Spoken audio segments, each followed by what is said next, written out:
UP की सियासत जहां हर चाल सोच समझकर चली जाती है, जहां हर बयान के पीछे छिपी होती है एक रणनीति और जहां चुनाव सिर्फ वोटों का नहीं, सामाजिक समीकरणों का महायुद्ध होता है।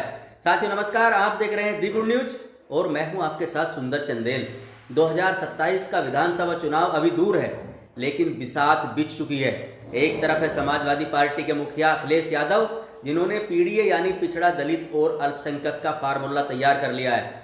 दूसरी तरफ है भारतीय जनता पार्टी, जो लगातार तीसरी बार सत्ता में वापसी के मिशन पर है। और तीसरी तरफ खड़ी है मायावती की बहुजन समाज पार्टी, जिसने अकेले चुनाव लड़ने का ऐलान कर सियासी समीकरणों को और दिलचस्प बना दिया है। अब सवाल यह है कि आखिर पीडीए क्या है और क्यों इस पर इतना सियासी शोर है। अखिलेश यादव का दावा है कि पीडीए ही 2027 की कुंजी है।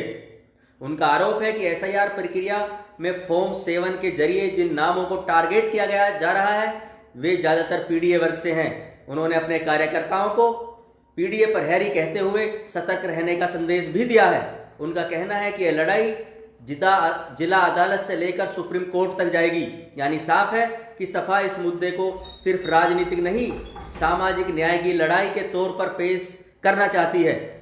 लेकिन राजनीति में हर चाल की काट होती है और यही है भाजपा का डी प्लान। सूत्रों के मुताबिक भाजपा ने 15 दलित महापुरुषों का कैलेंडर तैयार किया है। इन महापुरुषों की जयंती और पुण्यतिथि पर साल भर कार्यक्रम होंगे। नामों में शामिल है काशीराम से लेकर संत रविदास तक। संदेश साफ है, दलित समाज के साथ सीधा संवाद, सम्मान और संपर्क। खास बात यह भी है कि भाजपा ने मायावती पर सीधे हमलों से दूरी बनाई है, यानी टकराव नहीं बल्कि सॉफ्ट आउटरीच की रणनीति। यूपी की राजनीति में जातीय समीकरण ही असली गेम चेंजर होते हैं। दलित वोट बैंक हमेशा सत्ता की सीढ़ी का अहम पायदान रहा है। 2022 के चुनाव में भी योगी मोदी फैक्टर, कोरोना काल की मुफ्त अनाज योजना और सरकारी योजनाओं की सीधी पहुंच ने दलित और गैर यादव ओबीसी वोट बैंक के एक बड़े हिस्से को भाजपा के साथ जोड़े रखा। अब 2027 में चुनौती है उस भरोसे को कायम रखने की। योगी आदित्यनाथ सरकार की रणनीति है कि योजनाओं का लाभ हर वर्ग तक पहुंचे और जमीनी स्तर पर उनका असर दिखे। तो क्या अखिलेश का पीडीए फार्मूला भाजपा के डी प्लान के सामने टिक पाएगा? क्या दलित वोट बैंक फिर से निर्णायक भूमिका में होगा? क्या बसपा की चुप्पी आखिरी वक्त में कोई बड़ा मोड़ लाएगी? सवाल कई हैं, जवाब अभी भविष्य के गर्भ में है।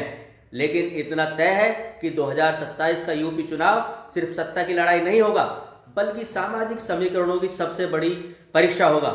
यूपी की सियासत में सह और मात का खेल शुरू हो चुका है। चालें चली जा रही हैं, मोहरे सज चुके हैं। अब देखना यह है कि 2027 में किसकी राजनीति साबित होगी मास्टर स्ट्रोक। धन्यवाद।